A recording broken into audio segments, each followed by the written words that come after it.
أعوذ بالله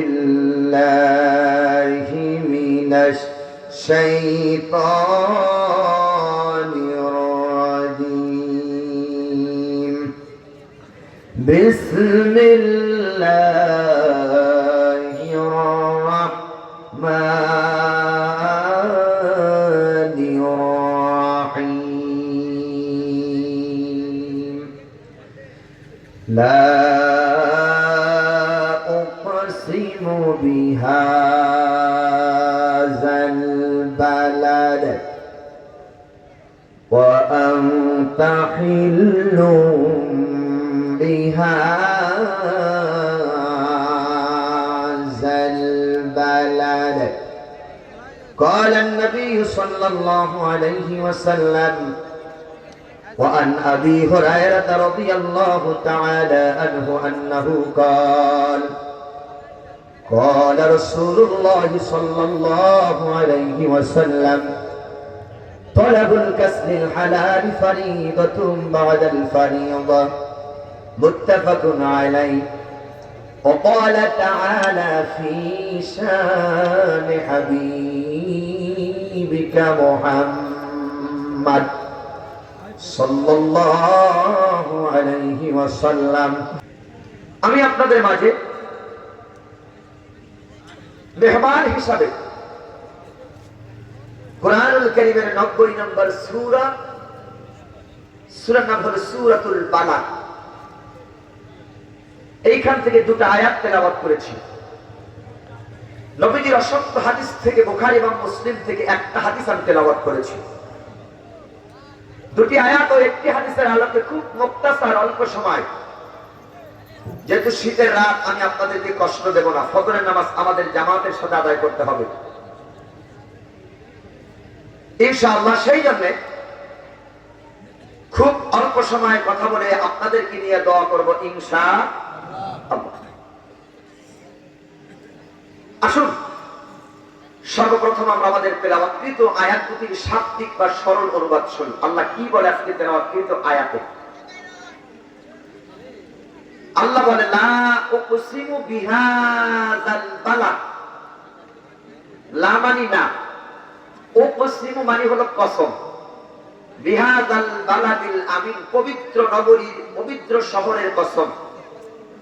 ওয়া আনতা হিল্লুন, আর তুমি হলা বৈধ নাগরিক, হালাল সন্তান। বিহাযাল বালাদিল আমিন, পবিত্র নগরীর তুমি হালাল বা বৈধ সন্তান। এই হলো তেলাওয়াতকৃত আয়াত দুটির সরল অনুবাদ। আসুন ব্যাখ্যার দিকে যাই। ব্যাখ্যা মানে তাফসীর। তাফসীর শব্দটি এসেছে বাবে তাফসীর থেকে, যার অর্থ খুলে দেওয়া, ওপেন করে দেওয়া, স্পষ্ট করে দেওয়া, এজাহার করে দেওয়া, ন্যাংটা করে দেওয়া, ঢাকনাকে সরিয়ে দেওয়া, উলঙ্গ করে দেওয়া, জাতির সামনে কোরআনুল কারীমের হক কথাগুলোকে পুঙ্খানুপুঙ্খানুভাবে তুলে ধরা, তাকে বলা হয় তাফসীর। এখন আপনারা বলেন, যে দুটি আয়াত আমি আপনাদের সামনে তেলাওয়াত করেছি, যে হাদিসটা আমি তেলাওয়াত করেছি, এর আলোকে আমি কি পূর্ণাঙ্গ কথা বলবো না কিছুটা গোপন রাখবো? হ্যাঁ, কিছুটা বলবো না কিছুটা গোপন রাখবো? পুরোটা বলবো? আপনারা থাকবেন তো? থাকবেন তো? তবে সব কথা বলা যাবে না, দিনকাল ভালো না। বলে সব কথা বলা যাবে না, দিনকাল। তাহলে কথাটা এরকম আপনারা বলেন, সব কথা বলা যাবে, দিনকাল ভালো। হ্যাঁ বলেন, সব কথা বলা যাবে, দিনকাল। সব কথা বলা যাবে না, দিনকাল। হ্যাঁ, সব কথা বলা যাবে না, দিনকাল ভালো না। আমরা বলেন সব কথা বলা যাবে, আরো ধরে সব কথা বলা যাবে, দিনকাল ভালো। তার উদাহরণ, সব কথা বলা যাবে না হুজুর, দিনকাল ভালো না, দেখে শুনে ওয়াজ করেন, ভালোই তো আপনি আলোচনা করেন। হুজুর তাফসীর যদি আপনার করতে হয় আসমানের উপরে তাফসীর আপনি করেন, আর আলোচনা যদি করতে হয় মাটির নিচে মরা মানুষের কবরের আলোচনা আপনি করেন। মাঝখানে তো দরকার নাই, দিনকাল ভালো না, মাঝখানে আসি আমরা, দরকার নাই, উপরে আর নিচে মেরে যান, আর মাঝখানে আমরা আসি গোল দেই। আমি আপনাদের কি জিজ্ঞাসা প্রিয় দশরবাসী, আল্লাহ কি এই কোরআন আসমানের কোন ফেরেশতার উপরে নাযিল করছে? আল্লাহ কি এই কোরআন কোন মরা মানুষের জন্য নাযিল করছে? আল্লাহ কোরআন নাযিল করছে জমিনে। আল্লাহ কয় হাযা বায়ানুল লিন-নাস হুদাল লিন-নাস হুদাল লিল মুত্তাকিন। মুত্তাকিন বান্দাদের পথপ্রদর্শক হিসেবে আমি আল্লাহ কোরআন নাযিল করেছি, হিদায়াতের বাণী হিসেবে কোরআন নাযিল করেছি, ইহদিনাস সিরাতাল মুস্তাকিমের পথ দেখাবার জন্য কোরআন নাযিল করেছি। ঘর পড়া রাস্তা তুমি আলু পোড়া খেয়ে বেড়াবা, এটার নাম ইসলাম না। বাতিল যেখানে থাকবে হক সেখানে থাকবে, নাস্তিক কওমি যেখানে থাকবে হক্কানি ওলামায়ে কেরাম সেখানে থাকবে। আর হক্কানি ওলামায়ে কেরামের কথা যদি ভালো না লাগে তোমার মায়ের মত দেশ ছেড়ে তোমরাও তোমার উপদেশে চলে যাও। তাহলে সব কথা বলা যাবে না দিনকাল, হ্যাঁ বলে সব কথা বলা যাবে না দিনকাল ভালো। গান লাগান। সূরার নাম বালাদ। বালাদ মানে দেশ। বালাদ মানে কি? দেশ মানে শহর বা নগর। এখন অনেকে মনে মনে চিন্তা করছে দেশ নামক সূরা নিয়ে যেটা আলোচনা করছে তাহলে মনে হয় হুজুর বাংলাদেশ নিয়ে কিছু বলবে। ওয়াল্লাহি বাংলাদেশ নিয়ে কোনো মাথা ব্যথা আমার নাই। বালাদ মানে দেশ, শহর বা নগর। এই সূরাটা যেখানে নাযিল হয়েছে তার সুন্দর আসবাব আছে, শানে নাযিল আছে। আল্লাহ সূরা বালাদ কেন নাযিল করেছেন? সূরাটা নাযিল হয়েছে মক্কায়। আয়াতের সংখ্যা হলো 20, রুকু সংখ্যা হলো 1। এটা কোরআন শরীফের 90 নাম্বার সূরা। সূরার নাম হলো বালাদ, অবতীর্ণ মক্কায়। এর একটা আসবাব আছে, শানে নাযিল আছে। শানে নাযিলটা কি? রাসূলকে যখন কাফেররা জালেমেরা জুলুম করেছে, আল্লাহর হাবিবের উপরে অত্যাচার করেছে, রাসূল তার পিতৃভূমি মাতৃভূমি ছেড়ে যখন মক্কা থেকে কষ্ট করে মদিনার দিক যাচ্ছিলেন, খানায়ে কাবার দিক, পবিত্র নগরী, পবিত্র দেশের দিক তাকায় তাকায় রাসূল কাঁদতেছিল। ঠিক এই মুহূর্তে আল্লাহ তাআলা সান্ত্বনা দিয়ে নবীর কাছে এই সূরা বালাদ নাযিল করেছে। সুবহানাল্লাহ বললেন না? রাসূল যখন কাফেরদের জ্বালা যন্ত্রণায় মক্কা থেকে হিজরত করে মদিনার দিকে যাচ্ছিল, ঠিক এই সময় আল্লাহ সূরা বালাদ নাযিল করেছে। পয়েন্ট নাম্বার 2, আল্লাহ সূরা বালাদ কখন নাযিল করলেন? রাসূলের কোরআনের দাওয়াত দেওয়ার কারণে মক্কার লোকেরা জুলুম করলো দুইটা। এক নম্বর, রাসূলকে অবৈধ নাগরিক বলে তারা ঘোষণা করলো। 2 নম্বরে রাসূলের নিবন্ধন তারা বাতিল করে দিল। কয়টা? অবৈধ নাগরিক বলে ঘোষণা করছে, রাসূলের নিবন্ধন বাতিল করে দিয়েছে। এই 2 কাজ করার পর আল্লাহ তাআলা সান্ত্বনা দিয়ে আমার রাসূলের কাছে সূরা বালাদ নাযিল করেছে। সুবহানাল্লাহ। থাক, আমি তো আগেই বলেছি আপনারা তো ইন্ডিয়ার পাশে, একটু সুবহানাল্লাহ একটু জোরে বলিয়েন যাতে বুঝবো যে আপনারা আলোচনা বুঝতেছেন। আমার কথা কি আপনারা বুঝেন? সবাই বুঝেন? তাই যে ভাইরা দাঁড়ানো আছেন একটু মেহরবানি করে যদি বসেন তাহলে ভালো হয়। আসেন, সূরার নাম বালাদ। এই সূরাটা নাযিল করেছেন হিজরাতের রাতে। মক্কা থেকে 500 গজ দূরে রাসূল দাঁড়িয়ে যখন কাঁদতেছিলেন, সান্ত্বনা দিয়ে আল্লাহ নাযিল করেছেন বালাদ। বালাদ মানে দেশ। এই দেশের আরো সুন্দর একটি নাম আছে, সুন্দর একটি নাম হলো বাক্কা। কি নাম? সবাই বলেন কি নাম? মক্কার পূর্বের নাম হলো, আবার বলেন মক্কার পূর্বের নাম। এটা কিন্তু ক্লাসে বসছেন, মক্কার পূর্বের নাম। কোরআনে এসেছে বিবাক্কাতা মুবারাকাও ওয়া হুদাল লিল আলামিন। আমি বাক্কা শহরে আল্লাহ রহমত নাযিল করেছি। কোন শহরে? আবার বলেন কোন শহরে? কোন শহরে কি নাযিল করছে? আসেন কান লাগান, কি রহমত। ভাইরা আমার, আল্লাহ রাব্বুল আলামিন কোরআনুল কারীমের ভিতরে মক্কাকে বাক্কা বলেছেন। বাক্কা শহরে আল্লাহ রাব্বুল আলামিন কি রহমত নাযিল করে দিল? আল্লাহ রাব্বুল আলামিন বলে কদ জাআকুম মিনাল্লাহি নূরু ওয়া কিতাবুম মুবিন। আল্লাহ পাক বলে কদ জাআকুম মিনাল্লাহ, নিশ্চয়ই আল্লাহর তরফ থেকে আসছে, নূরুন একটা নূর, ওয়া কিতাবুম মুবিন আরেকটা বড় কিতাব।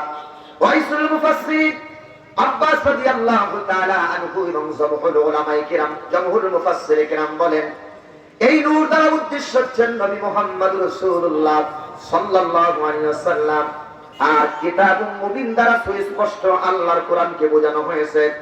আল্লাহ পবিত্র মক্কা শহরে দুইটা রহমত নাযিল করেছে। একটা রহমতের নাম হলো বিশ্ব নবী, মানবতার নবী মুহাম্মদ রাসূলুল্লাহ। আর একটা রহমতের নাম হলো জ্ঞান বিজ্ঞানের মৌলিক উৎস, যার নাম আল কোরআন। সুবহানাল্লাহ বলেন। কয়টা রহমত? একটা কি? কথা বলে, একটা কি? নবী। আর একটা কি? আর একটা কোরআন। তাহলে আমরা সেই নবীর উম্মত হয়েছি, অর্থাৎ নবীও আমরা পেয়েছি, কোরআনও আমরা পেয়েছি। এখন আমাদের সম্পর্কে আল্লাহ কি বলে? কুনতুম খায়রা উম্মাতিন উখরিজাত লিন-নাস তা'মুরুনা বিল মারুফ ওয়া তানহাউনা আনিল মুনকার। কান লাগান। তোমরাই পৃথিবীতে শ্রেষ্ঠ জাতি। তোমরা ভালো কাজে আদেশ করো, মন্দ কাজে নিষেধ করো, সৎ কাজের আদেশ করো, অসৎ কাজে বাধা প্রদান করো, তোমরাই উত্তম জাতি। এখন আমরা সৎ কাজে আদেশ করতে পারি নাই, অসৎ কাজে নিষেধ করতে পারি নাই। আমি হাজি সাহেব রাস্তা দিয়ে যাচ্ছি, সিনেমার ছবি লাগানো আছে, পনের সাথে রুমাল একটা মাথায় দিয়ে হাজি সাহেব পড়তে পড়তে যাচ্ছি, আস্তাগফিরুল্লাহ আস্তাগফিরুল্লাহ আস্তাগফিরুল্লাহ আস্তাগফিরুল্লাহ। এই ছবি কি অলে লাগায়? মসজিদে যাইয়া শুধু নামাজ আদায় করছে। হাজি সাহেব নামাজ পড়লেই হবে না, বক্তা সাহেব ইমাম সাহেব নামাজ পড়লেই হবে না। আল্লাহর আদেশ, তুমি উত্তম জাতি, সৎ কাজে তুমি আদেশ করো, আর অসৎ কাজে তুমি বাধা প্রদান করো। এক নম্বর যেটা কাজ করতে হবে, সর্বপ্রথম তোমাকে বাধা প্রদান করতে হবে, হাত দিয়া বাধা প্রদান করতে হবে। তুমি হাত দিয়ে বাধা প্রদান না করতে পারলে তুমি মুখ দিয়ে বাধা প্রদান করো, মুখ দিয়ে যদি না করো তুমি মনে মনে ঘৃণা করো, তবে ওয়াযালিকা আদাফুল ঈমান, এটা হবে ঈমানের একেবারে দুর্বলতা।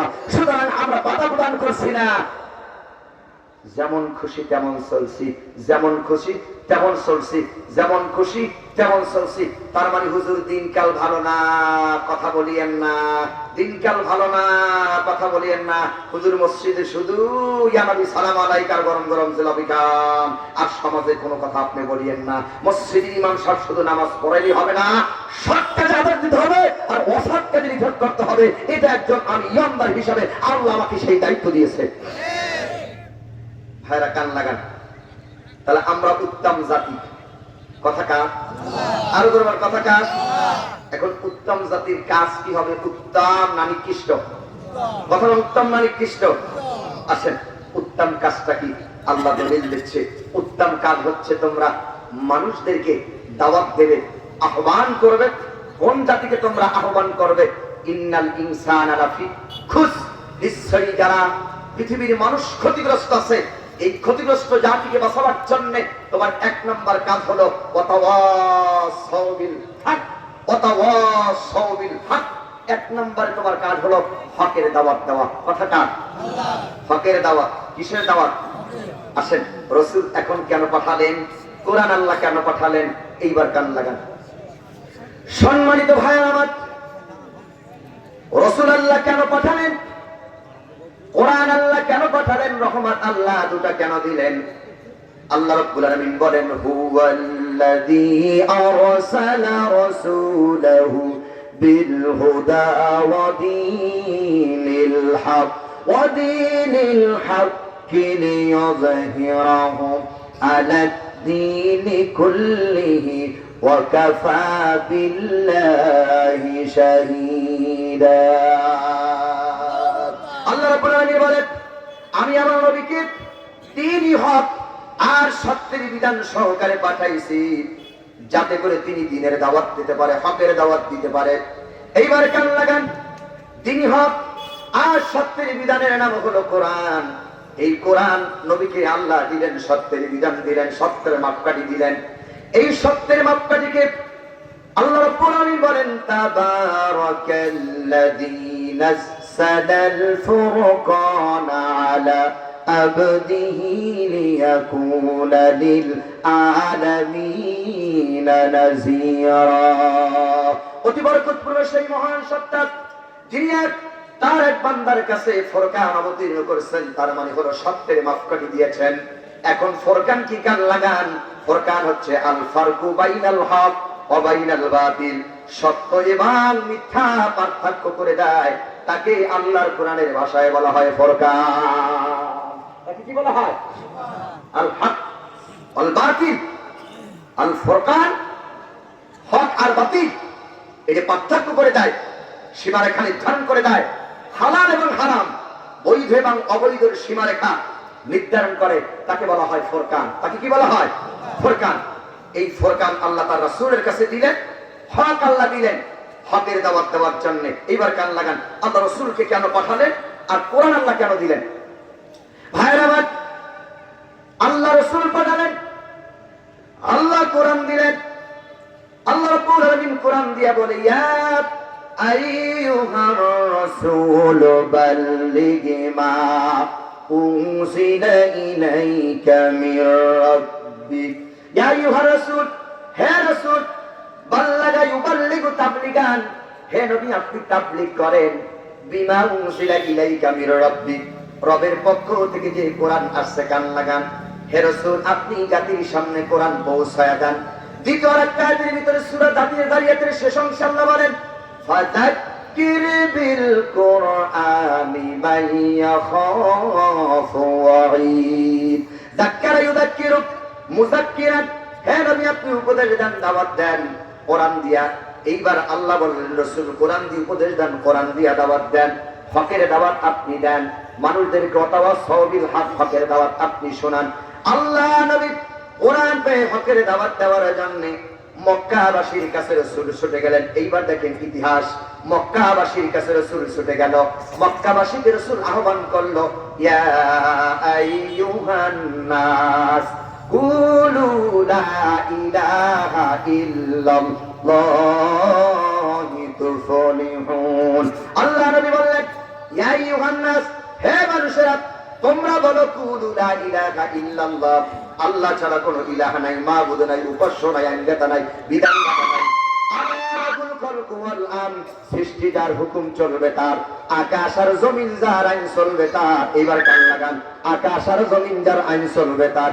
এই কথা বলতে নবী দেরি আর মক্কার লোকদের খেপতে দেরি হয় নাই।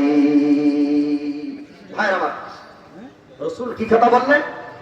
আলা লাহুল খালকু ওয়াল আম, সৃষ্টি যার হুকুম চলবে তার, আকাশ আর জমিন যার আইন চলবে তার। মানুষের তৈরি করা আইন আমি রাসূল মানি না।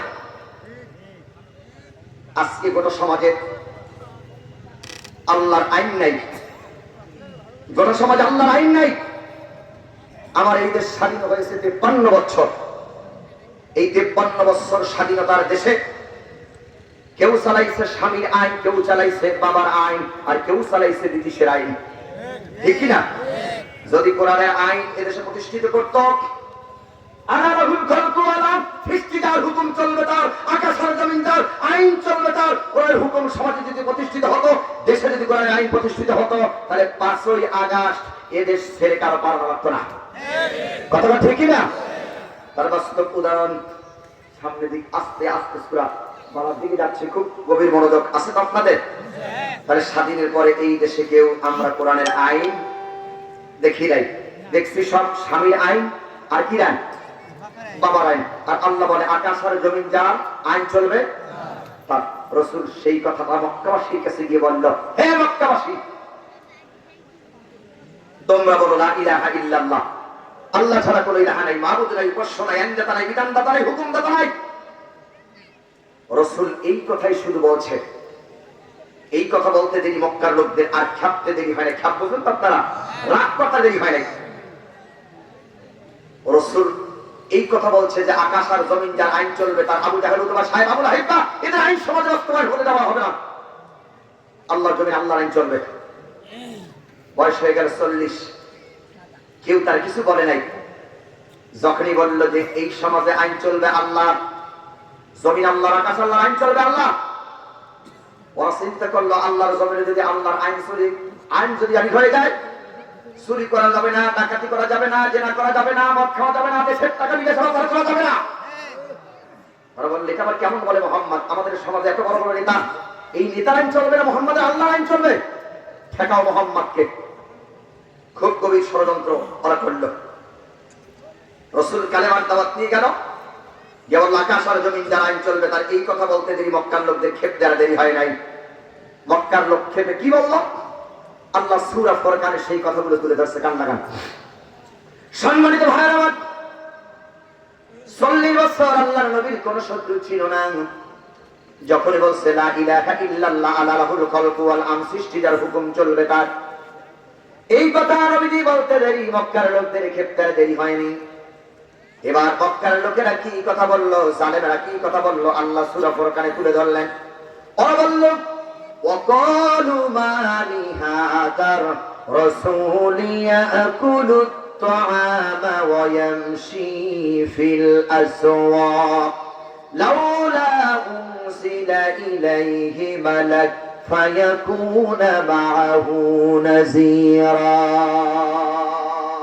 ওরা বলল ওয়াকালু মা লিহাদার রাসূল, এটা আবার কেমন রাসূল, ওয়াকালু মা লিহাদার রাসূল, এটা আবার কেমন রাসূল, ইয়াকুলু তাআমা, সে তো খাবার খাদ্য খায়, ওয়া ইয়ামশি ফিল আসওয়াক, সে তো চলাফেরা করে, বাজারে যায়। আল্লাহ যদি চাইতেন লাউলা উনজিলা ইলাইহি মালাক, আল্লাহ চাইলে আমাদের কাছে আসমান থেকে ফেরেশতা নাজিল করতে পারতো কালেমার দাওয়াত দেওয়ার জন্য। ওরা বলল এটা আবার কেমন রাসূল, বাজারে যায় খাবার খাদ্য খায়, এটা আবার কেমন রাসূল। এইবার দেখেন ১৫০০ বছর আগে রাসূলের কালেমার দাওয়াত দিয়েছে, ওরা বলে এটা কেমন রাসূল, ওরা বলে এটা কেমন রাসূল। ১৫০০ বছর পরে আপনি আলোচনাটা নিয়ে আসেন, এই বর্তমান যুগের জালেমেরা কি বলে, ১৫০০ বছর আগে বলছো এটা কেমন রাসূল, আর বর্তমান সময়ে জালেমেরা বলে কোরআনের দাওয়াত দিলে এটা আবার কেমন হুজুর। ভাই মাইক দিয়ে কথা বললে খুব মজা পাওয়া যাচ্ছে না, কান লাগান। বলছে কেমন রাসূল, ১৫০০ বছর আগে বলছে কেমন রাসূল, তাহলে ১৫০০ বছর পরে এরা কি বলে কেমন, কথা বলে কেমন হুজুর। তাহলে দেখেন সাউন্ড বোঝা যাচ্ছে না, সাউন্ডটাকে টানতেছে না, শক্তি লাগতেছে, শক্তি ব্যবহার করা লাগতেছে, শক্তি ব্যবহার না করা লাগে। আপনারা কি কথা বুঝতেছেন ক্লিয়ার? বুঝতেছেন? তাহলে সাউন্ডটা যাতে শক্তি যাতে প্রয়োগ না করা লাগে, কান লাগান। তাহলে রাসূল দাওয়াত নিয়ে গেছে ১৫০০ বছর আগে, ওরা বলছে না কেমন রাসূল, আর এখন বলে এটা কেমন হুজুর। আর আমাদের হুজুরদের দোষ এমনিতেই বেশি, যদি জোরে হাঁটি পায় কোথায় যেন দাওয়াত পেয়েছে, আর আস্তে যদি আমরা হাঁটি পাই জন্মে কথা পাই না, যদি না খেতে পারি পরে মরার হুজুর মসজিদে রেখেছি, খেতেও পারে না, খেয়ে যদি পেটটা একটু বড় হয়ে যায় পরের বাড়ি খেয়ে পেট বানাইছে, কি ঠিক কিনা? আচ্ছা ভাই আমরা কি খাইলাম, আমরা কি খেয়েছি, খেয়েছি একটু মুরগির ডিম, একটু গলা, একটা মুরগির রান, সর্বোচ্চ যদিও খাই আপনাদের এই যশোর সাতক্ষীরার অথবা যশোর এই সাতসার কোরাল মাছের একটা মাথা, আর যদিও খাই আপনাদের যশোরের ওই যে সিন্নি বা পায়েস, এতটুকু বেশি খাইছি, আর বেশি খাইলে এতটুকু খাইছি। আর তোমরা যে খাইতে খাইতে দেশের টাকা বিদেশে পাচার করেছো, দেশের টাকা তোমরা বিদেশে পাচার করেছো, তোমরা দেশের টাকা বিদেশে পাচার করে হাজার হাজার বাড়ি করেছো, এদেশের আলেমেরা দেশ খায় নাই, এদেশের আলেমেরা দেশটাকে বাঁচাইছে, আর তোমরা দেশটাকে ধ্বংস করেছো, ঠিক কিনা বলেন? রাসূল দাওয়াত নিয়ে গেছে, ওরা কয় কেমন, কথা কয় না কেমন, আর এখন কয় কি কেমন কেমন। ১৫০০ বছর আগের ইতিহাস কি মিলতেছে? ৫০টি বছর যিনি দেশে আর বিদেশে তাফসীর করেছে, যার হাতে অসংখ্য অমুসলিম কালেমা পড়ে মুসলমান হয়েছে, যার হাতে বেনামাজিরা নামাজি হয়েছে, এই দেশে যিনি তাফসীর প্রতিষ্ঠিত করেছে, বিশ্বনন্দিত মুফাসসির কোরআন, আমাদের মাথার তাজ, আমাদের হৃদয়ের মধ্যমণি, বিশ্ববরণ মুফাসসির কোরআন শহীদ আল্লামা দেওয়ার রাসূল সাইয়্যিদ আল্লাহু মারকাদাহু ওয়া জাআলাল জান্নাতা মাসওয়াহু। এই লোকটাকে ৫০টি বছর কোরআনের হকের দাওয়াত দেওয়ার কারণে যে তোহমাত দেওয়া হলো, ১ নাম্বার তোহমাত তাকে দেওয়া হলো দেশের রাজাকার, জঙ্গির তোহমাত দেওয়া হলো, এতিমের মাল সম্পদ লুণ্ঠন করা তাকে তোহমাত দিয়ে ১৩টি বছর তাকে জেলে বন্দী করে নানাভাবে নির্যাতন করা হলো। অবশেষে ইনজেকশন পুষ্টের মাধ্যমে তাকে শহীদ করা হয়েছে। অপরাধ একটাই, কোরআনের কথা বলেন, অপরাধ একটাই কোরআনের। রাসূল ৪০ বছর সকলের কাছে আলামী, মানে বিশ্বাসী। কিন্তু 40 বছর পরে যখন কালেমার দাওয়াত দিয়েছে ওরা বলে অকালু মালি হাদার রাসূল, এটা আবার কেমন রাসূল? ইয়াকুলুত তাআম, শুধু খাবার খাদ্য খায়, ওয়ায়ামশি ফিল আসওয়াক, শুধু বাজারে যায় চলাফেরা করে, ঘর সংসার করে। তাফসীরে এসেছে এই আয়াতের ব্যাখ্যায় ওদের চিন্তা হলো ওই সমাজে বড় বড় নেতা ছিল, আবু জাহেল, উতবা, সাইবা, আবু লাহিব। এত বড় নেতা, কোন নেতারে আল্লাহ নবী বানায় নাই, গরিব লোকরে আল্লাহ নবী বানাইছে, মা নাই বাবা নাই, টাকা নাই পয়সা নাই, এরকম একটা লোকরে আল্লাহ নবী বানাইছে। এত বড় নেতা থাকতে বলে যশোরবাসী আল্লাহ টাকা পয়সা দেখে, ধনী দেখে, বড় বড় পেট দেখে আল্লাহ নবী বানান না। বান্দার ভিতর আল্লাহ তাআলা যাকে পছন্দ করেন আল্লাহ তাআলা তাকে নবুয়তের দায়িত্ব দেন। ওরা মানতে পারল না। ওরা বলল কেমন? রাসূল বাজারে যায়, খাবার খাদ্য খায়।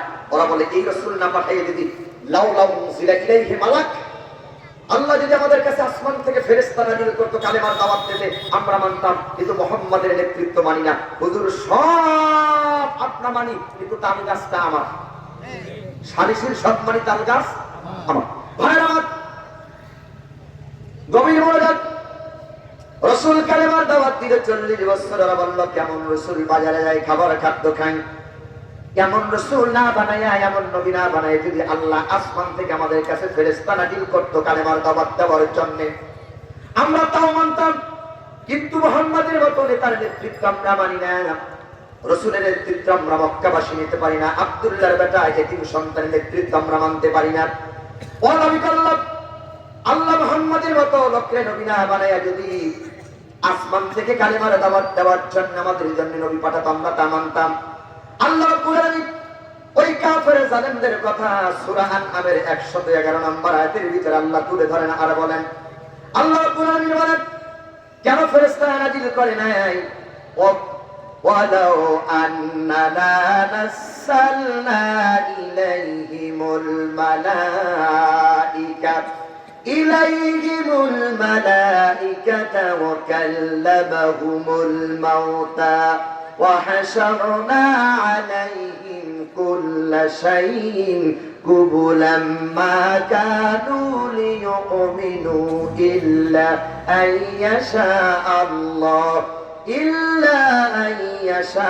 الله ولكن أكثرهم يجهلون. الله رب العالمين ولو أننا نزلنا إليهم الملائكة, আমি আল্লাহ যদি ওদের কাছে কালেমার দাওয়াত দেওয়ার জন্য আসমান থেকে যদি ফেরেশতাও নাযিল করতাম, কান লাগান, ফেরেশতাও যদি আমি আল্লাহ কালেমার দাওয়াত দেওয়ার জন্য নাযিল করতাম, কবর থেকে মরা মানুষ জেতা হয়ে যদি ওদেরকে কালেমার দাওয়াত দেয়, ফেরেশতাও যদি আমি আল্লাহ নাযিল করি, মরা মানুষ জেতা হয়ে যদি ওদেরকে কালেমার দাওয়াত দেয়, ওরা ঈমান আনবে না, ওরা ঈমান আনবে না, ওরা ঈমান আনবে না। কেন ঈমান আনবে না? আয়াতের শেষ অংশে আল্লাহ বলে ওয়ালাকিন্না আকসারহুম ইয়াজহালুন, অধিকাংশ মানুষ হলো জাহেল, মূর্খ, সেই জন্য ঈমান আনবে না। আল্লাহু আকবার বলেন। ওরা দাবি করলো আল্লাহ কেন আসমান থেকে ফেরেশতা নাযিল করলো না, মুহাম্মাদের মতো লোকরে আল্লাহ কেন নবী বানালো? এই গরিব লোকের নেতৃত্ব আমরা মেনে নিতে পারি না। হুজুর দেশ চালাবে, এটা সহ্য হয় না। এদের চিন্তা চেতনা হুজুর থাকবে মসজিদে, তার মানে মোল্লার দৌড়। কথা বুঝে শুনে বললেন মোল্লার দৌড়। আর তো মোল্লার দৌড় শুধু মসজিদ পর্যন্ত না, মোল্লার দৌড় সংসদ পর্যন্ত, মোল্লার দৌড় তামাম পৃথিবীতে। ওরা কয় রাসূলের নেতৃত্ব মানতে পারি না। আল্লাহ চাইলে আমাদের কাছে কেন ফেরেশতা নাযিল করলো না? আল্লাহ কয় যদি আমি আকাশ থেকে ফেরেশতা নাযিল করে কালেমার দাওয়াত ওদেরকে দেওয়া হইতাম, আর কবর থেকে মরা মানুষ জাপা হয়ে যদি ওদেরকে কালেমার দাওয়াত দিত, ওরা ঈমান আনবে না। কেন ঈমান আনবে না? এইবার কান লাগান, কেন ওরা ঈমান আনবে না? খুব গভীর মনোযোগ। ওরা ঈমান আনবে না, আল্লাহ সূরা বাকারার 7 নম্বর আয়াতের ভিতরে দলিল দিচ্ছে। ওরা ঈমান কেন আনবে না? খতামাল্লাহু আলা কুলুবিহিম ওয়া আলা সামিইহিম ওয়া আলা আবসারিহিম গিশাওয়াতু ওয়া লাহুম আযাবুন আযীম। আল্লাহ তাদের কলবের ভিতরে মোহর লাগাই দিয়েছেন, সেল লাগাই দিয়েছেন, তাও লাগাই দিয়েছেন। এই জন্য ওরা ঈমান আনবে। কথা ঈমান, আল্লাহ কলবে কি লাগাই দিয়েছে? কথা কলবে কি লাগাই দিয়েছে? তাহলে মোহর লাগাই দিয়েছে। ওদের চোখ আছে, দেখে না, কান আছে, শোনে না, অন্তর আছে, বোঝে না। তারা কারা? আল্লাহর কোরআনের ভাষায় উলাইকা কাল আনআম, তারা হলো চতুষ্পদ জন্তু। আল্লাহ এটা বলেই শেষ করেনি, বালহুম আদাল, তার থেকে নিকৃষ্ট। আমাদের সমাজে, আমাদের দেশে কিছু সংখ্যক নামধারী মুসলমান মুনাফিক আছে। কোরআন দিয়ে বুঝাবেন, হাদিস দিয়ে বুঝাবেন, দর্শন দিয়ে বুঝাবেন, ইতিহাস দিয়ে বুঝাবেন, কথা শোনার পরে যে কাজটা করবে তারা আস্তে করে মাথার মধ্যে ঝাঁকি দিবে। কতক্ষণ আছে আছে মসজিদ থেকে বের হবে, প্যান্ডেল থেকে বের হয়ে বলবে, ও হুজুরেরা কয়, ও হুজুরেরাই কয়, মাথায় ঝাঁকি মারে। চৌকাছে দেখে না, কান আছে শোনে না, অন্তর আছে বোঝে না। আল্লাহ উলাইকা কাল আনআম, তারা হলো চতুষ্পদ যন্ত্র। তার মানে কোরআন হাদিস শোনার পরে মাথায় ঝাঁকি মারে। আপনাদের এই যশোরে কি ঝাঁকি দেওয়ার মানুষ আছে? আছে আছে আছে। কারা কারা ঝাঁকি দেন একটু হাত দেখান তো। দেখাবে না? আচ্ছা বলেন তো প্রিয় ভাইরা, ঝাঁকি দেওয়ার অভ্যাস কাদের? হ্যাঁ, ঝাঁকি দেওয়ার অভ্যাস কাদের বলতে পারেন? হ্যাঁ, ঝাঁকি দেওয়ার অভ্যাস হলো ছাগলের। কাদের? ছাগলরা যদি আপনি সারাদিন বুঝান, ছাগল ওই যে আব্দুল করিম আমার শত্রু বেটায়, ওর আছে কাঁঠাল বাগান। ছাগল তোরে বুখারী, মুসলিম, তিরমিজি, আবু দাউদ, নাসাঈ, ইবনে মাজাহ সব কিতাব তোরে পড়াইলাম। ছাগল সাবধান, আব্দুল করিমের বাড়িতে যাইস না, তোর পায়ে ধরছি, আমার সাথে শত্রুতা বাঁধাইস না। ছাগল তুই কাঁঠাল বাগানে যাইস না, কাঁঠাল পাতা খাইস না। রশি থেকে ছাগল যখনই আপনি ছাড়বেন, আপনার দিক বড় চোখ করে ছাগলে যে কাজটা করবে আস্তে করে মাথায় ঝাঁকি মারবে। ঝাঁকি মেরে আপনার সোজা শত্রুর বাড়ি আব্দুল করিমের বাড়ি হবে। যাবে কি যাবে না? কতক্ষণ যাবে কি যাবে না? তাহলে অভ্যাস, ছাগল মাথায় কি মারে? কথা বলে কি মারে? ঝাঁকি মারে। আমার জন্মস্থান হলো বাগেরহাট, আর আমি থাকি ঢাকায়। আমি আমার জন্মস্থান বাগেরহাটের মোড়লগঞ্জ উপজেলা থেকে ছাগল কিনে রশি ধরে টেনে টেনে বাড়িতে নিয়ে যাচ্ছি।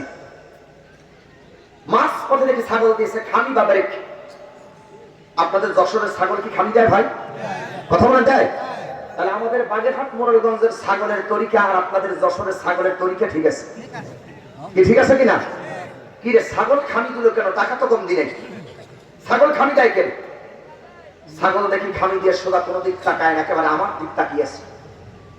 যে ছাগল আমার দিক তাকায় কেন? বড় বড় চোখ দিয়ে ছাগল মালিকের দিক তাকায়। মালিকের তিনটা মতলব দেখে। এক নম্বর দেখে মালিককে আমাকে জবাই করার জন্য নেয়, দুই নম্বর দেখে মালিককে আমাকে বিক্রি করার জন্য নেয়, তিন নম্বর দেখে মালিককে আমাকে ঘাস খাওয়ার জন্য নেয়। একটা ছাগল ব্রেক করে মালিকের কয়টা মতলব দেখে? জবাই দেওয়া, ঘাস খাওয়া, বিক্রি করা।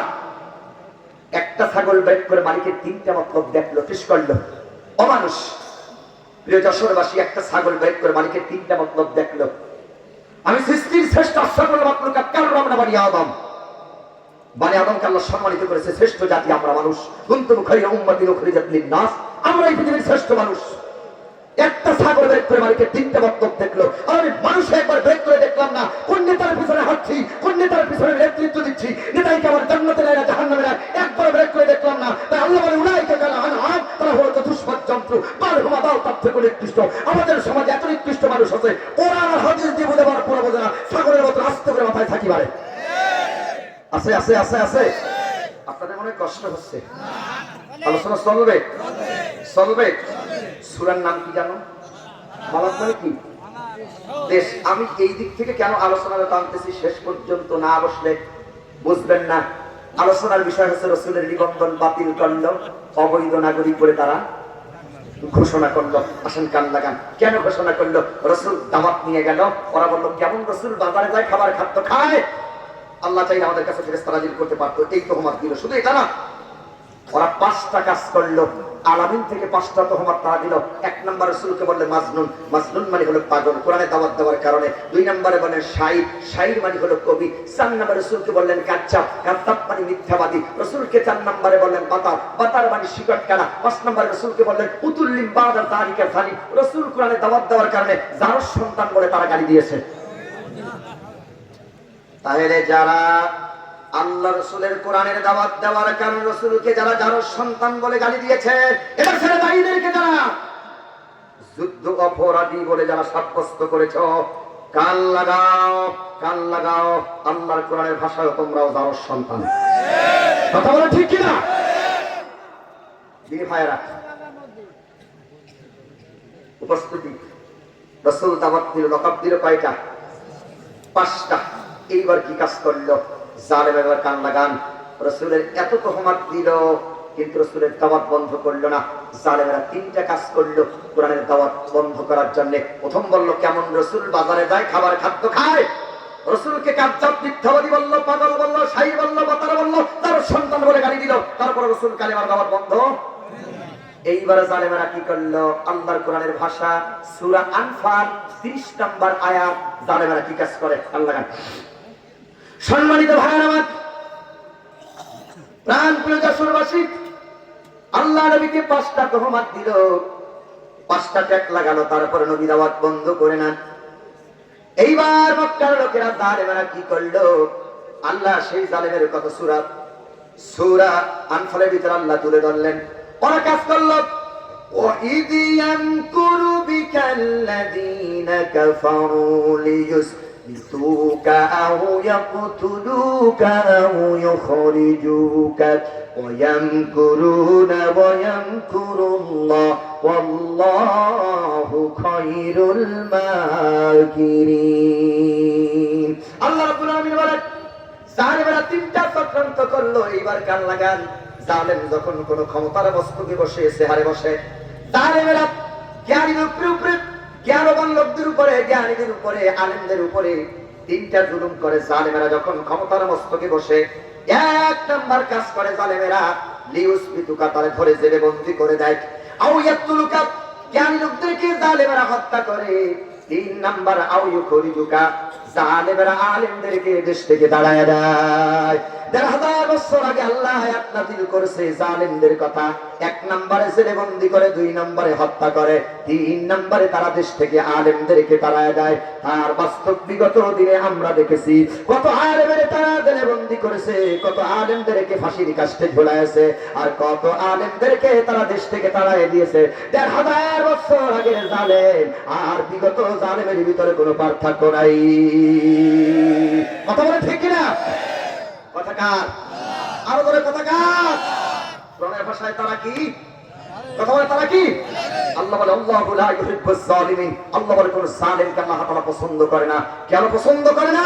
জালেমেরা ক্ষমতায় গেলে তাদের মন মস্তিষ্ক পোষিত আইন তারা চালু করে। আর আল্লাহ বলে, যারা কোরআন দিয়ে বিচার করে না, তারা ফাসিক, তারা কাফের, তারা জালেম। কথাকার কথা বলে কার?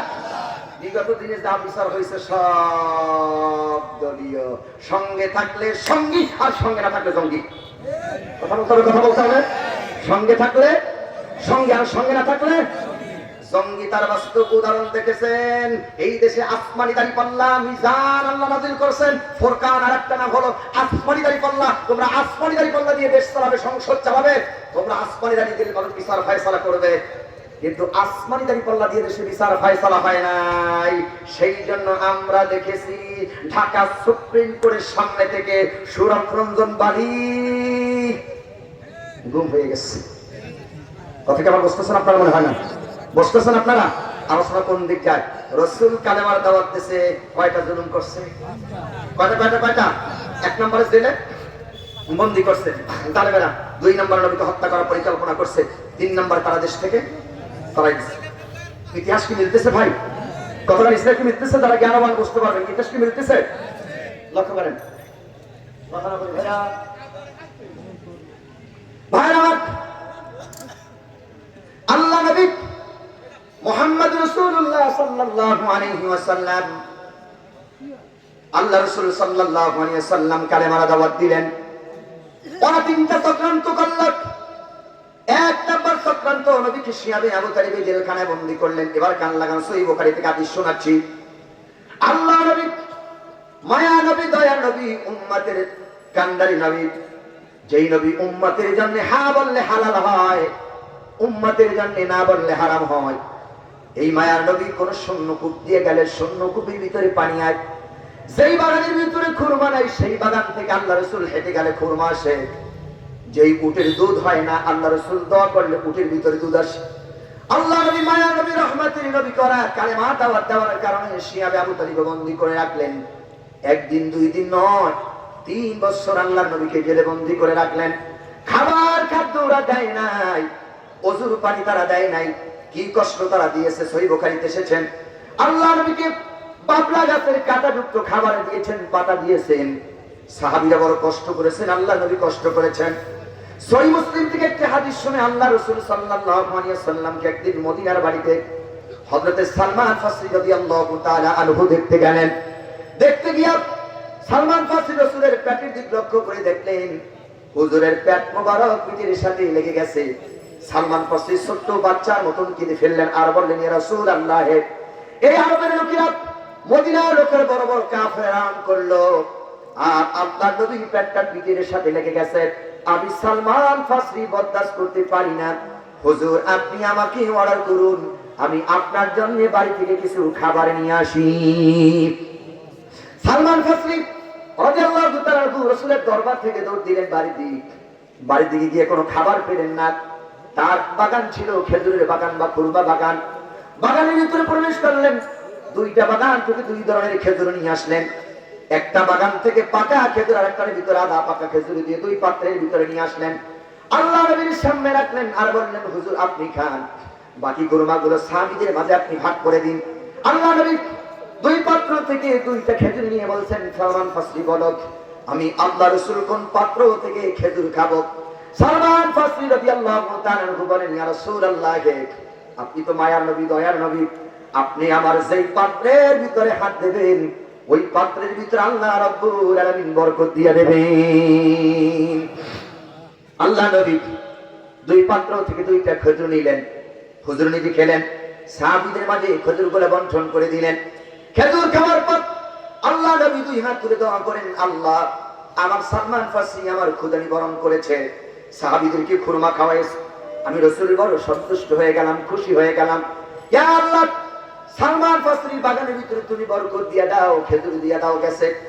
আল্লাহ নবী দোয়া করলেন, পুরা মদিনার বাগানে যত খেজুর না হয় তার থেকে 1000 গুণে বেশি সালমান ফারসির বাগানের ভিতরে খুরমা হয়।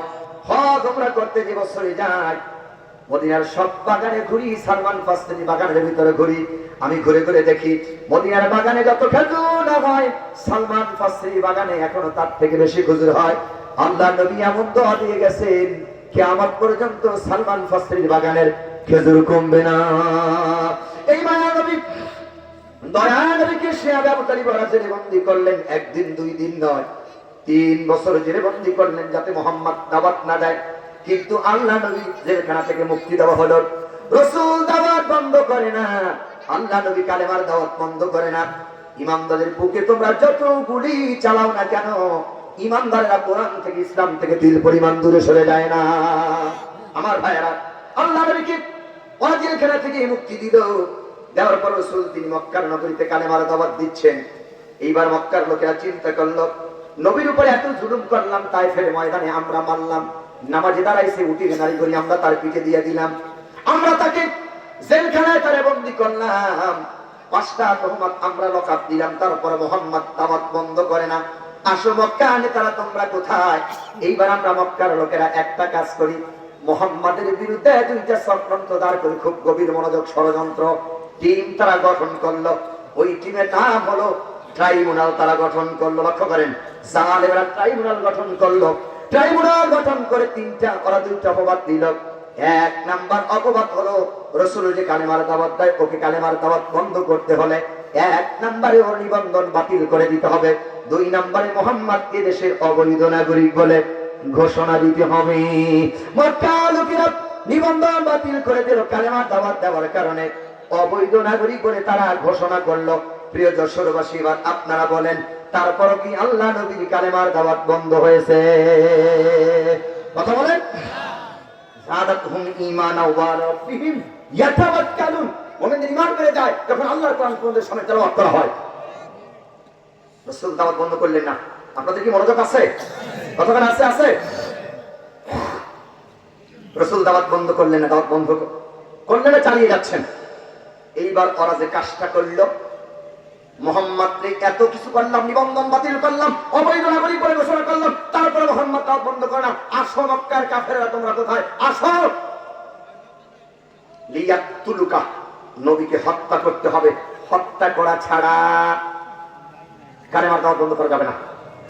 হত্যা করার জন্য জালেমেরা ঘরটা চতুর্দিক থেকে ঘেরাও করলেন। ইতিহাস আপনারা সামনে দিক পেয়ে যাবেন, গভীর মনোযোগ। ভাইরা আমার, আল্লাহ রাসূলের ঘরটাকে মক্কার লোকেরা ঘেরাও করে ফেলল, নবীকে বড় হত্যা করবেন। রাখে আল্লাহ, মারে কে? মারে আল্লাহ, রাখে কে? আল্লাহ যারে রাখেন কেউ তারে মারতে পারেন না, আর আল্লাহ তাআলা যারে মারেন কেউ তারে বাঁচাতে পারেন না। আল্লাহ যারে সম্মান দেন, জেলখানাতে আল্লাহ তাআলা সম্মান দেন, আর আল্লাহ তাআলা যাকে অপমান করেন ক্ষমতার মস্তকে বসে আল্লাহ জুতা পিটা করেন। ভাইরা আমার, রাসূলের ঘরটাকে ঘেরাও করলেন তলোয়ার নিয়ে। আল্লাহ নবী একটা চাদর মোড়া দিয়ে ঘরের ভিতরে শুয়ে আছেন। গভীর রাত, হযরত জিবরাইল আল্লাহর নবীর ঘরের ভিতরে প্রবেশ করলেন, হুজুরকে সালাম করলেন। নবীজি উঠে বসলেন, প্রশ্ন করলেন, ভাই জিবরাইল, এত গভীর রাতে তুমি আসো না, কেন এলে? জিবরাইল বলে, ইয়া রাসূলুল্লাহ, আমি কেন আসলাম গভীর রাতে? আমি দেখে এসেছি ঘরের চতুর্দিকে কাফেররা তলোয়ার নিয়ে দাঁড়িয়ে আছে। সকাল হলে পরে আপনাকে টুকরা টুকরা করে দুনিয়া থেকে বিদায় করে দেবে। হুজুর, আল্লাহ আপনাকে আদেশ করেছে, মেহেরবানি করে হিজরত করে আপনি মক্কা থেকে মদিনায় চলে যান। আল্লাহ নবী ঘুম থেকে উঠে হযরত আলীকে ডাক দিলেন, আলী, এই নাও চাদর মোবারক, এই চাদরটা তুমি মুড়া দিয়ে শুয়ে থাকো। হযরত আলী চাদরটা নিলেন, বুকে লাগালেন, চুমা খেলেন, আর বললেন, ইয়া রাসূলুল্লাহ, আপনি মক্কা থেকে হিজরত করে মদিনায় চলে যাবেন, আমি আপনার চাদর মোড়া দিয়ে শুয়ে থাকবো। সকালবেলায় ঘরের ভিতরে কাফের বেঈমানরা তরবারি নিয়ে ঢুকবে, আমি আলীকে তারা মুহাম্মদ মনে করে ওদের তরবারি থেকে টুকরা টুকরা করে আমাকে দুনিয়ার জমিন থেকে বিদায় করে দেবে। রাসূল, আমার মনে কোনো দুঃখ কষ্ট থাকবে না, আমার মনের ভিতরে তাই সান্ত্বনা আসবে যে আমি আলীর জীবনের বিনিময়ে আল্লাহর নবী দুনিয়ায় বেঁচে আছি। রাসূল বললেন, আলী নাও চাদর। দ্বিতীয়বার আবার আল্লাহ রাসূল আলীকে ডাকলেন, ও আলী, তোমার ডান হাতটা একটু আমার দিকে বের করে দাও। আলী যখন দ্বিতীয়বারে আল্লাহ রাসূলের দিক ডান হাতটাকে বের করে দিলেন, আল্লাহ নবী বললেন, ও আলী, এই তোমার ডান হাতের ভিতরে আমি মক্কার লোকদের আমানত রাখলাম, মেহেরবানি করে আমি চলে যাওয়ার পর মক্কার লোকের আমানত গুলো তুমি একটু ঘরে ঘরে পৌঁছে যাবে। বাবা, ইতিহাস শিক্ষা। আল্লাহ নবী মক্কা থেকে হিজরত করে মদিনায় যায়, আলীর কাছে আল্লাহর নবী আমানত দিয়ে যায়। আর অনেকে বলে তাদের মা নাকি দেশ থেকে হিজরত করে নাকি ওই দেশে গেছে। আমার প্রশ্ন হলো, আল্লাহ নবী হিজরত করে মক্কা থেকে মদিনায় গেছে, আলীর কাছে আমানত দিয়ে গেছে, তাহলে তোমার মায়ের যে হিজরত করছে কার কাছে আমানত দিয়েছে এটা জানতে জানতে চায়। কথা বলে ঠিক কিনা? রাসূল মক্কা থেকে হিজরত করে মদিনা যায়, কার কাছে আমানত দেয়? কথা বলে কার কাছে? অনেকে খারাপ লাগতেছে মনে হয়, নানা দুই একজন লোক করতেছে, খারাপ লাগতেছে। খারাপ লাগতেছে না শীত বেশি করে? খারাপ লাগুক, তাতে কি হয়েছে? আপনাদের এই শাকসা বাজারে এইরকম লম্বা লম্বা সাইজের একটু বেগুন পাওয়া যায়। কথা বলে যান। আচ্ছা ভাই, এই বেগুন কি বেগুন বলেন? হ্যাঁ, লম্বা বেগুন। আমরা বলি কালা বেগুন অথবা সিংলাট বেগুন। আর একটা এই শাকসা বাজারে বেগুন পাওয়া যায় বড় বড় সাইজের। কথা বলে যায়। আচ্ছা, এই বেগুনে কি বেগুন বলেন আপনারা? হ্যাঁ, মাকড়া মাকড়া মাকড়া বেগুন। আমরা তো তাল বেগুন অথবা ধোপা বেগুন। আচ্ছা, মাকড়া বেগুন হোক আর তাল বেগুন হোক আর ধোপা বেগুন হোক, কালো বেগুন হোক অথবা লম্বা বেগুন হোক, এগুলা খেলে ভাই চুলকায় না? কথা বলে চুলকায় না? আচ্ছা, সবাই কি ভাই চুলকায়? কথা বলে না? আচ্ছা, চুলকায় কাদের? কথা বলে চুলকায় কাদের? অ্যালার্জি যাদের চুলকায় তাদের। অ্যালার্জি নাই যাদের চুলকাবে না? কোরআনের কথা হক কথা শুনলে তাদের কি চুলকাবে? যারা চুরিতে পাকা, ডাকাতিতে পাকা, জেনায় পাকা, মদ খায়, মিথ্যা কথা বলে, দেশের টাকা যারা বিদেশে বফর করে, যারা মানুষের উপরে জুলুম করে, তাদের কোরআনের কথা শুনলে, হক কথা শুনলে চুলকাবে। কথা ঠিক কি না? এরকম চুলকানে লাগে না আসল লোক আছে? হ্যাঁ, চুলকান লোক আছে? কার কার আছে? হাত জাগান। এখন হাত তুলবে না। তাহলে রাসূল মক্কা থেকে মদিনা যায়, কার কাছে আমানত দেয়? হ্যাঁ, কার কাছে আমানত দেয়? আলীর কাছে। তোমার মায়ে গেল আমানত কার কাছে দিল? কার কাছে আমানত দিল? মসজিদ বানাও 460টা, 560টা মসজিদ বানাও, হজ করো, উমরা করো, আবার কপালে সিঁদুর লাগাও। কিসের নামাজ তুমি পড়ো? কিসের মসজিদ তুমি বানাও?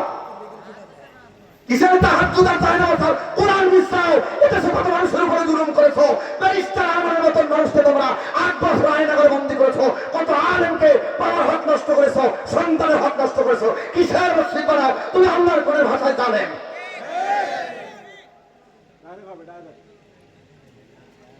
রাসূল মক্কা থেকে মদিনা যায়, কার কাছে আমানত দেয়? কার কাছে? তোমরা গান আমানত কই? কাল লাগান আমানত কই? আমানত আগে পাঠাইছে, আমানত বলে আগে পাঠিয়ে দিয়েছে। তার মানে এই সাক্ষীদের এই লোক মনে জানে আমানত আগে দিয়েছে। কাল লাগান রাসূল আমানত দিয়ে ঘর থেকে বেরোলেন। ভাই আমার, রাসূল আলীর হাতে আমানত দিয়ে ঘর থেকে বেরিয়ে দেখেন ঘরের চতুর্দিকে কাফেরেরা দাঁড়িয়ে আছে। আল্লাহ নবী হাতের মুষ্টির ভিতরে এক মুষ্টি বালু নিলেন, বালু নিয়ে কোরআনের সোনালী আয়াতগুলো তেলাওয়াত করলেন। ইয়াসিন ওয়াল কুরআনিল হাকীম ইন্নাকা লামিনাল মুরসালিন আলা সিরাতিম মুস্তাকিম। মতান্তরে তাহা মা আনসালনা আলাইকাল কুরআনা লিতাশকা। আয়াতগুলো তেলাওয়াত করলেন আর নবীজি বালুর ভিতরে ফুৎকার করলেন। হুজুর বালু কণাগুলো দুই হাতে ছেড়ে দিলেন। ঘরের চতুর্দিকে যত কাফেররা দাঁড়িয়ে ছিল ওদের সবার চোখে বালি চলে গেছেন। আল্লাহর নবী ওদের মাঝখান থেকে গেছেন, একটা কাফেরও দেখতে পায় নাই আল্লাহর নবী কোন রাস্তা দিয়ে গিয়েছে। নবীজি ওদের মাঝখান থেকে বেরিয়ে কাবা থেকে 500 গজ দূরে চলে গেলেন। আজকের তেলাওয়াত কিন্তু সূরা বালাদ আল্লাহ যেখানে নাযিল করেছে, কান লাগান 500 গজ দূরে গিয়া খানায় কাবার দিক তাকায় তাকায় নবী কামদার বলে, ও খানায় কাবা, আমার বড় ইচ্ছা ছিল তোর খেদমত করব প্রাণ ভরে, কিন্তু কালেমার দাওয়াত দেওয়ার কারণে ও কাবা তোর নিষ্ঠুর সন্তানরা তোর কাছে আমারে থাকতে দেয় নাই। আমারে ওরা নিবন্ধন বাতিল করে দিয়েছে, অবৈধ নাগরিক বলে ঘোষণা করে দিয়েছে। একটাই আমার অপরাধ, কোরআনের দাওয়াত দিয়েছি, তারা ওরা নিবন্ধন বাতিল করে দিয়েছে আর অবৈধ নাগরিক বলে আমারে ঘোষণা করেছে। খানায় কাবা আমি চললাম পিতৃভূমি মাতৃভূমি ছেড়ে মক্কা থেকে মদিনার দিক। আল্লাহ নবী খানায় কাবা দিক তাকায় তাকায় কান্দে। আর শাদিমের মালিক আল্লাহ রাব্বুল আলামিন বরদাস্ত করতে পারলেন না। আল্লাহর সাথে সাথে কোরআনুল কারীমের সোনালী আজকের তেলাওয়াতকৃত আয়াতটি নাযিল করলেন। লা উকসিমু বিহাযাল বালাদ ওয়া আনতা হিল্লুম বিহাযাল বালাদ। লা মারিনা উকসিমু মানে হলো কসম, বিহাযাল বালাদিল আমিন পবিত্র মক্কা নগরীর কসম। ওয়া আনতা হিল্লুন নবী হল তুমি হলে দেশের হালাল সন্তান বৈধ নাগরিক। হে নবী, তোমার নিবন্ধন যারা বাতিল করে দিয়েছে আমি আল্লাহ ওয়াসির ওদের নিবন্ধন বাতিল করে দেব। যারা তোমাকে অবৈধ নাগরিক বলে ঘোষণা করলো আমি আল্লাহ তাদেরকে অবৈধ নাগরিক বলে ঘোষণা করলাম। এবার কান লাগান, যারা 1000 বছর আগের ইতিহাস, যারা এদেশের আলেমদের নিবন্ধন বাতিল করে দিয়েছিলেন, কোন এক দলের নিবন্ধন ওরা বাতিল করে দিয়েছেন, আর সে আদিমের মালিক আল্লাহ তাদের নিবন্ধন বাতিল করে দিয়েছে। যারা আমাদেরকে দেশের অবৈধ নাগরিক বলে গালি দিয়েছেন তারাই বর্তমানে দেশের অবৈধ নাগরিক হয়ে গেছে। কথা বলেন ঠিক কিনা? যারা আমাদের নিবন্ধন বাতিল করেছে তাদের নিবন্ধন বাতিল, যারা আমাদের অবৈধ নাগরিক বলেছে তারাই এখন দেশের অবৈধ নাগরিক। কথা কার? কথা কার? বেলুন তুমি বেশি ফুলো না, বেলুন তুমি বেশি ফুলো না, কারণ তোমাকে ফুটো করার জন্য কামানের গুলি আর বন্দুকের গুলি দরকার নাই, হাতের ছোট্ট একটা সুই যথেষ্ট। থাকতে চাইছিল 41 সাল পর্যন্ত ক্ষমতায়, আমরা বেলুন বেশি ফুলো না। হাতি তুমি যত বড় শক্তিশালী প্রাণী হও না কেন, তোমাকে সার্চ করার জন্য কামানের গুলি আর বন্দুকের গুলি ব্যবহার করার দরকার নাই। গর্তের ছোট্ট একটা পিপিলিকে কান দিয়ে ঢুকলে হাতে তোমার কাম সারা। ক্ষমতা কার? ওমা কার আল্লাহ, আল্লাহু খায়রুল মাকিরিন, আলাইসা আল্লাহু বিআহকামিল হাকিমিন। রাসূল আপনি কাঁদবেন না, দুঃখ করবেন না, যান। আল্লাহ রাসূল আপনি মক্কাতে কোথায় যান? মক্কাতে কোথায় যান? মদিনায় যান। খুব গভীর মনোযোগ, শেষ করে দেব ইনশাআল্লাহ। কষ্ট হচ্ছে মানে আপনাদের মনে চাই আলোচনা লম্বা করে, আপনাদের কষ্ট হবে ভাইরা আমার। আল্লাহ রাসূল সাল্লাল্লাহু আলাইহি ওয়াসাল্লাম মক্কা থেকে হিজরত করতে গেলেন, মদিনায় গেলেন। আল্লাহ রাসূল 10,000 সাহাবী নিয়ে আবার মদিনা থেকে মক্কায় বীরের বেশে আসলেন। কতটা বীরের বেশে? যাদেরকে নিষিদ্ধ করা হয়েছে দেশে, বাংলাদেশের সেনাবাহিনী তাদেরকেই প্রধান রেখেছেন, নিয়ে তাদেরকে মিছিল দিয়েছেন। সিদ্ধান্ত কার? দেখেন 1,500 বছর আগের ইতিহাস। রাসূল মক্কা থেকে মদিনায় গেছেন, 10,000 সাহাবী নিয়ে বীরের বেশে কোথায় আসছেন? মক্কায়। ভাই আমার কান লাগান, ওরা চেয়েছিলেন আল্লাহ রাসূলকে খতম করে দিতে নিবন্ধন বাতিল করলো, অবৈধ নাগরিক বলে ঘোষণা করলেন। আল্লাহ মদিনা থেকে রাসূলকে 10,000 সাহাবী নিয়ে যখন মক্কায় প্রবেশ করলেন, মক্কা যখন বিজয় হয়ে গেল, আল্লাহ সোনালী আয়াতখানা নাযিল করলেন, কুল জাআল হাক্কু ওয়া যাহাকাল বাতিল ইন্নাল বাতিলা কানা যাউকা। মতান্তরে ইযা জাআ নাসরুল্লাহি ওয়াল ফাত ورأيت الناس يدخلون في دين الله أفواجا فسبح بحمد ربك واستغفر إنه كان توابا। আল্লাহ পাক বলেন ইজা জা নাসরুল্লাহি ওয়াল ফাত, যখন আসবে আল্লাহর সাহায্য বিজয়, ওরাইতান নাস, আপনি মানুষদেরকে দেখবেন, ইয়াদখুলুনা ফি দীনিল্লাহি আফওয়াজান ফাওজান, দলে দলে মানুষ ইসলামের সুশীতল ছায়াতলে আসবে। ফাসাব্বিহ বিহামদি রাব্বিকা ওয়াস্তাগফির, তখন নবী আপনি আপনার রবের প্রশংসা করে গান লাগান। মক্কা বিজয় হয়ে গেল, আল্লাহ রাসূল কাবায়ে হাতিমের সামনে চলে গেলেন। এইবার শিক্ষা, আল্লাহ রাসূল কাবায়ে হাতিমের সামনে চলে গেলেন। কাবায়ে হাতিমে গিয়ে রাসূলুল্লাহ যে বক্তব্য দিলেন, বুখারীতে আসলেন, আল্লাহ রাসূল কাবায়ে হাতিমে 17 মিনিট বক্তব্য দিয়ে বললেন, ও মক্কাবাসী, মক্কাবাসী তোমরা শোনো, আমি আল্লাহ রাসূল কালেমারে দাওয়াত দিয়েছি, আমার নিবন্ধন বাতিল করে অবৈধ নাগরিক বলে ঘোষণা করেছো। তোমরা বলেছো কেমন রাসূল বাজারে যায় খাবার খাদ্য খায়, আমার তায়েফের ময়দানে তোমরা আমার নামাজে দাঁড়াইছি, উটের নারী করে আমার পিছনে দিয়েছো, শিয়াবে আবু তালিবে 3 বছর তোমরা আমার জেলে বন্দী করেছো, আমারে নানান তোমরা মিথ্যা অপবাদ দিয়েছো, আমার জেলে তোমরা বন্দী করেছো, তোমরা যে জুলুম করেছো, আমি নবী আজকে এই দেশের প্রেসিডেন্ট, আমি আল্লাহ নবী কারো উপরে জুলুম করব না। কাবায়ে হাতিমের সামনে দাঁড়ায় আল্লাহর নবী বললেন, শোনো মক্কাবাসী, তোমরা যে জুলুম করেছো আমি জুলুম করব না, আমি মায়ার নবী দয়ার নবী মক্কাবাসী তোমাদেরকে সাধারণ ক্ষমা করে দিলাম। সুবহানাল্লাহ বলেন। ইতিহাস কি মিলতেছে? কতক্ষণ মিলতেছে? এদেশের জামাতের আমিও কিন্তু তাই বলেছে, সবাইকে আমরা সাধারণ ক্ষমা করে দিলাম। কেউ যদি আমাদের কাছে ন্যায় বিচার নেওয়ার জন্য আসে, দেশের আইন আছে, আইন অনুগত তাকে বিচার করা হবে। রাসূলও কিন্তু তাই করলেন, ফতে মক্কার দিন সবাই রাসূল ক্ষমা করে দিলেন, কিন্তু রাসূল সবাইকে ক্ষমা করে দিলেন ফতে মক্কার দিন, কিন্তু রাসূল নারী আর পুরুষ মিলে 14 জনকে আল্লাহ রাসূল ক্ষমা করলেন না। কয়জন? 14 জন। নারী আর পুরুষ মিলে আল্লাহ রাসূল 14 জনকে ক্ষমা করে নাই। আল্লাহ রাসূল বললেন, তোমরা যদি দেখো এদেরকে কাবার গিলাফ ধরে ঝুলে আছে, তোমরা যেখানে পাও তোমরা তাকে সেখানে হত্যা করো। আল্লাহ রাসূল বললেন, আমি সবাইকে সাধারণ ক্ষমা করে দিলাম, কিন্তু নারী আর পুরুষ মিলে আমি আল্লাহ রাসূল 14 জনকে ক্ষমা করতে পারি না। তোমরা যদি দেখো কাবার গিলাফ ধরে ঝুলে আছে, যেখানে পাও তোমরা সেখানে হত্যা করো। বাংলাদেশের সব জালেমরা আমরা ক্ষমা করে দিলে, কিন্তু কিছু জালেমরা আমরা ক্ষমা করতে পারি না। কথা বলে ঠিক কিনা? ফতে মক্কার ইতিহাস কেন আজকে তুললাম? যুগের আলোকে, কোরআনের আলোকে তাফসীর করতে হবে। সূরা বালাদ আল্লাহ কেন নাযিল করলেন, আল্লাহ রাসূল কেন ক্ষমা করলেন আর কেন ক্ষমা করলেন না, এর আলোচনা যদি করতে হয় তাহলে আমার সূরা তাওবায় ঢুকতে হবে, সূরা আনফাল, সূরা নহল ঢুকতে হবে, লম্বা সময়ের প্রয়োজন। আল্লাহ রাসূল ক্ষমা করে দিয়েছেন, আমরা সেই নবীর উম্মত। কেন জানেন? আমরা সেই রাসূলের উম্মত। আমার মায়ার নবী দয়ার নবী যদি ক্ষমা করে দিতে পারে জালেমদেরকে, তাহলে আমরাও ক্ষমা করে দিতে পারি কিনা? কথা পারি কিনা?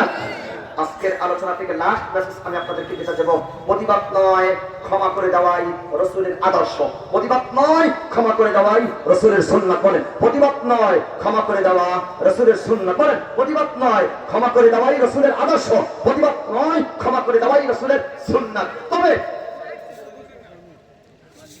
জালেম যারা আছো, এখনো সময় আছে, তওবা করো। তোমরা যারা জালেম আছো, মনে করছো যে তোমরা তওবা করবে না, তোমরা আবার খার মোটা করে চলবা, তা হতে দেওয়া হবে না। তোমরা তওবা করো কার কাছে? ইন্নাহু কানা তাওবা। তোমাদের জন্য তওবার দরজা খোলা আছে। এখন তুমি যদি মুমিন হতে চাও, জালেম তোমরা কান খাড়া করো, শোনো, আল্লাহ কোন জালেমকে পছন্দ করে না। এখন তুমি জুলুম করেছো, তোমার জন্য 8টা দরজা আল্লাহ তাআলার কাছে খোলা আছে। 1 নাম্বার, তুমি যেটা কাজ করবা, আত-তাইবুন তওবা করবা, আল-আবিদুন ইবাদত করবা, আল-হামিদুন প্রশংসা করবা, আস-সাইয়ুহুন রোজা রাখবা, আর-রাকিউন রুকু করবা, আস-সাজিদুন সিজদা করবা, ভালো কাজে আদেশ করবা, মন্দ কাজে তোমরা নিষেধ করবা। এই 8টা কাজ যদি করো তাহলে তোমাদেরকে ক্ষমা করতে পারি। কথা কার? আর কোন কথা কার? অনেকের কাছে এখন খারাপ লাগতে পারে, সবচাইতে মুমিন ব্যক্তি ওই ব্যক্তি যিনি ভুল করার পরে আল্লাহর কাছে তাওবা করে তিনি হচ্ছে তোমাদের ভিতরে উত্তম ব্যক্তি, শ্রেষ্ঠ ব্যক্তি। আল্লাহ রাসূল বলেছেন জুলুম করেছো তাওবা করো, যদি তাওবা না করো বাংলাদেশের মুসলিম মুমিন তোমাদেরকে ছাড়বে না। এখন তোমরা তাওবা করো। কথা কার? তাহলে আজকের আলোচনা থেকে যারা আসলে মেসেজ আমি আপনাদেরকে দিতে চাই, প্রতিবাদ নয় ক্ষমা করে দেওয়াই উত্তম কাজ। বলেন প্রতিবাদ নয় ক্ষমা করে দেওয়া উত্তম কাজ। আর তোমরা যারা জুলুম করেছো তোমরা কার কাছে তওবা করো? কার কাছে? তাহলে আমরা প্রতিবাদ করবো না, বাড়াও জ্বালাও পোড়াও মারাও, এটা আমরা বিশ্বাসী নয়। তাহলে আপনিও জুলুম করলেন, আপনিও জালেম হয়ে গেলেন। ওরা তো জুলুম করেছে, খাও দাও ফুর্তি করো, দুনিয়াটা মস্ত করো। তাহলে আপনি যদি খাওয়া দান ফুর্তি করেন দুনিয়াটা মস্ত করো, তাহলে আপনি তো জালেম।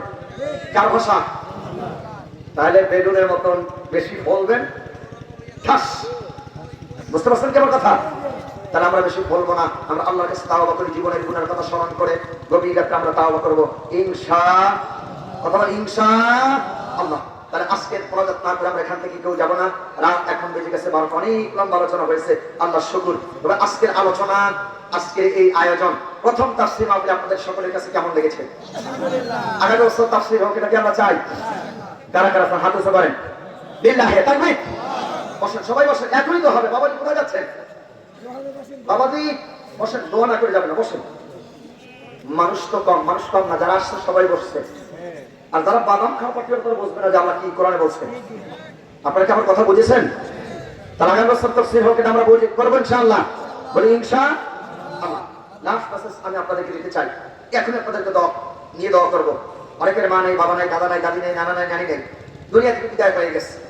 আমরা আজকে এখান থেকে দোয়া করবো। আজকে যেহেতু প্রথম তাফসীর মাহফিল শুরু করেছে আমার ভাইরা, বিশেষ করে যে মামা আবুল খায়ের না আপনার মসজিদের যিনি ইমাম, আমাকে বলেছেন যে হুজুর এই মসজিদটা সর্বপুরনো মসজিদ এই এলাকার ভিতরে, এখনো মসজিদটা বিল্ডিং হয়নি, অসমাপ্ত অনেক কাজ আছে।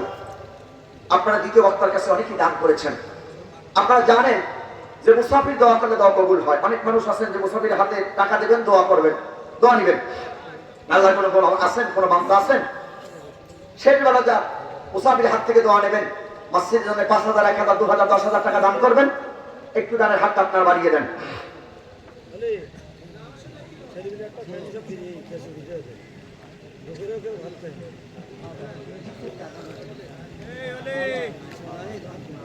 যাক, আমার এক ভাই প্রশ্ন করছে, সুন্দর একটি প্রশ্ন করছেন। বিসমিল্লাহির রহমানির রহিম।